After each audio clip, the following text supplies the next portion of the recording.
kami ingin mempresentasikan hasil kerja kelompok kami. Di slide yang pertama,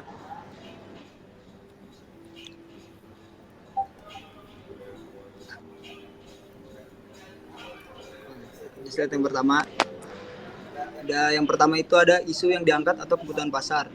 Yang pertama adalah terbatasnya media pembelajaran bahasa isyarat. Kemudian ada mempermudah pembelajaran bahasa isyarat. Yang ketiga ada media penghubung antar pemerintah dan perusahaan.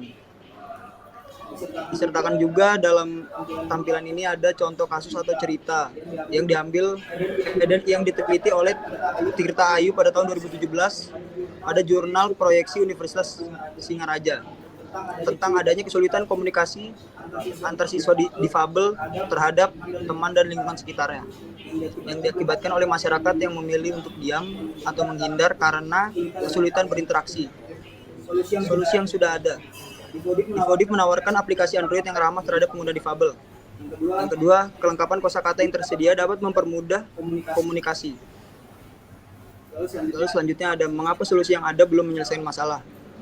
Hingga saat ini belum ada aplikasi berbasis Android yang berperan sebagai media translator bahasa Indonesia atau Inggris ke dalam bahasa isyarat.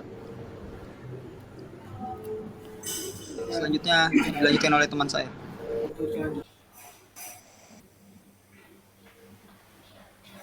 Untuk selanjutnya, solusi yang kami tawarkan untuk produk dari Biodev ini, kita menginginkan agar dapat memudahkan antara komunikasi dari tunarungu dengan masyarakat lain, yang mana ada fungsional benefitnya, antara lain membuat komunikasi ini lebih baik antara masyarakat luas dengan penderita tunarungu, juga sebagai media belajar untuk mengetahui bahasa isyarat itu sendiri dan membantu menambahkan informasi yang lebih luas bagi penderita tunarungu.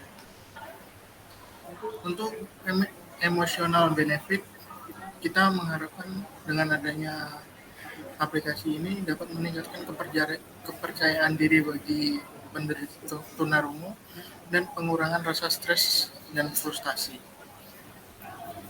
Lanjut.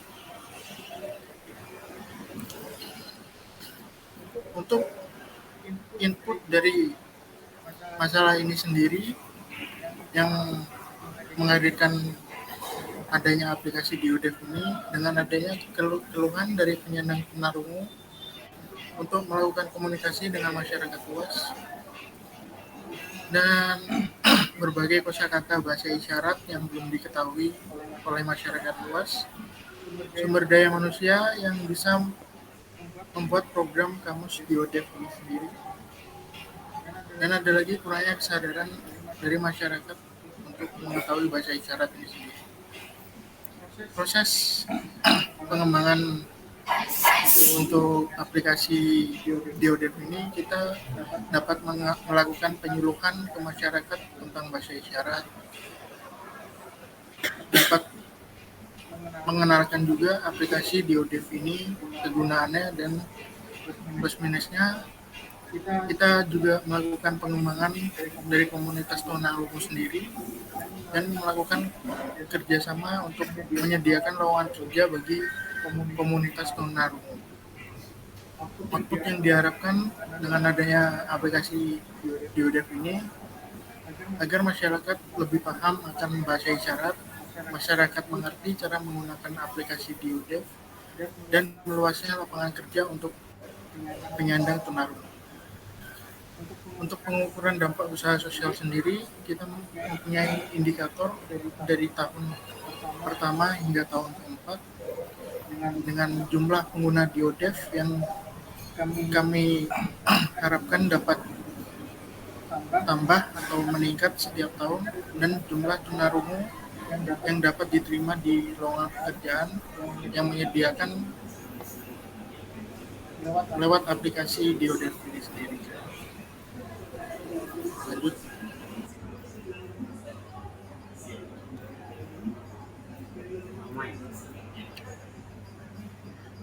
Baik, selanjutnya adalah target customer kita. Di sini kita membagi menjadi 4 kategori. Pertama, kita menargetkan mendapatkan customer anak-anak sebanyak 500, remaja 1.500, dewasa 5.000, dan lansia 1.000.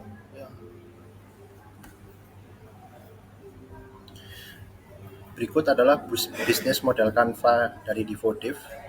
Yang pertama, kita memiliki key partnernya yaitu guru bahasa isyarat.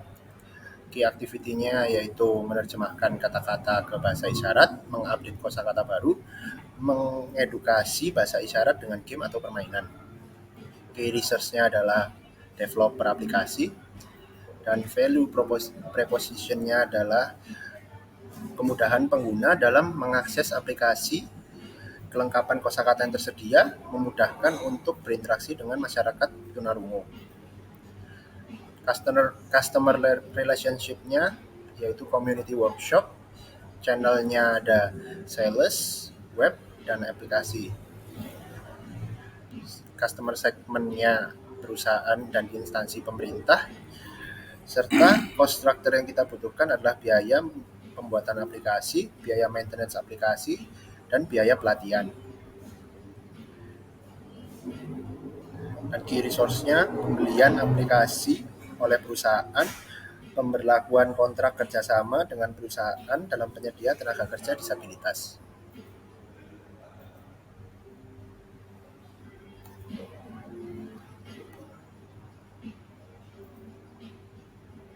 Mik.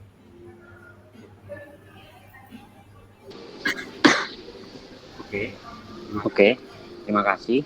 Di sini saya akan menjelaskan berkaitan secara exit strategi dari perusahaan atau bisnis yang kami kembangkan. Yang pertama, kita berencana dalam 1-2 tahun ke depan kita ingin melakukan exit strategi dengan memperbanyak user. Kemudian yang kedua, kita ingin melakukan campaign memperluas awareness disability awareness yang ada di Indonesia. Dan yang ketiga, partnership program dengan lembaga swasta atau pemerintah.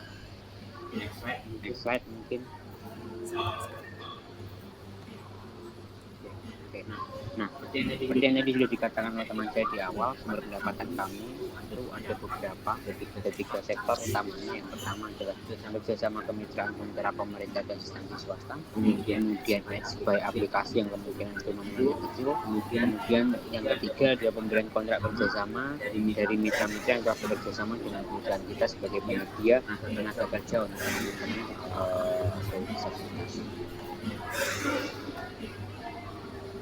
Oke.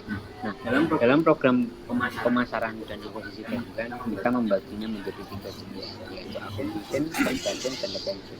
Acquisition adalah bagaimana kita melakukan campaign untuk mengenalkan berkaitan soal disability awareness yang ada di Indonesia dengan harapan awareness masyarakat ini bertambah dan semakin banyak orang terinfluence untuk mengetahui apa itu devotive, apa itu inklusif dan sebagainya melalui program sosialisasi atau campaign. Kemudian yang kedua, kita memberikan program conversion berupa program bekerja sama dengan kemitraan instansi dan pemerintah. Di conversion ini adalah bagaimana kita lebih berkerucut pada benefit atau laba atau profit itu sendiri.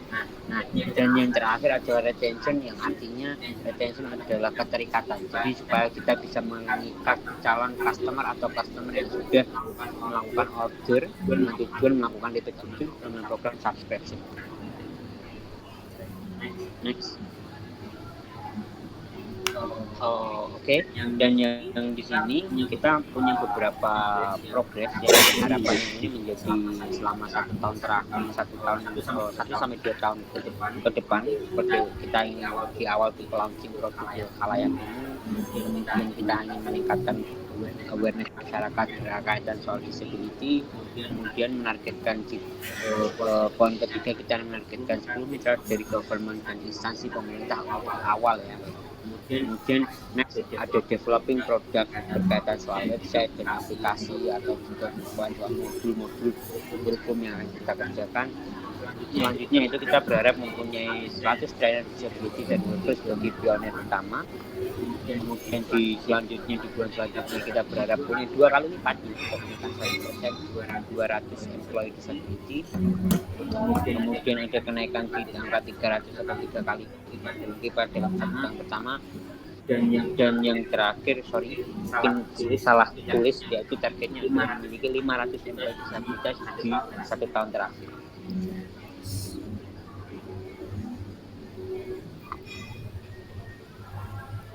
Oke, selanjutnya saya akan lanjutkan yaitu pada bagian strategi.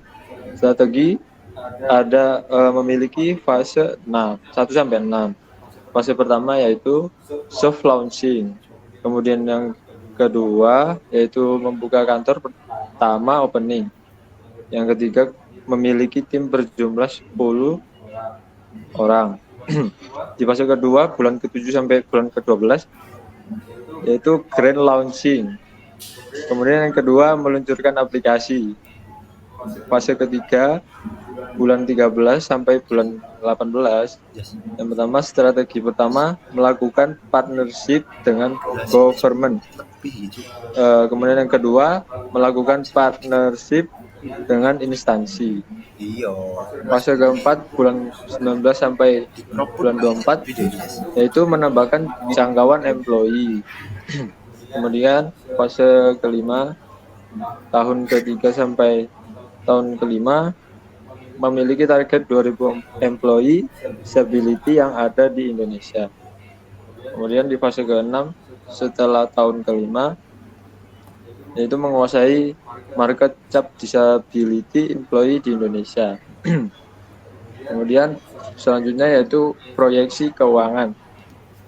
Di tahun pertama kami memiliki total pendapatan yaitu 7 juta. Dengan rincian pendapatan iklan yaitu 6 juta, kemudian kerjasama perusahaan 1 juta. Di tahun kedua kami memiliki 22 juta. Dengan pendapatan iklan yaitu 20 juta dan kemudian kerjasama perusahaan yaitu 2 juta. Di tahun ketiga kami memiliki total pendapatan 53 juta. Dengan pendapatan iklan yaitu 50 juta, kemudian kerjasama perusahaan yaitu 3 juta. Di tahun keempat kami memiliki total pendapatan yaitu 54 juta.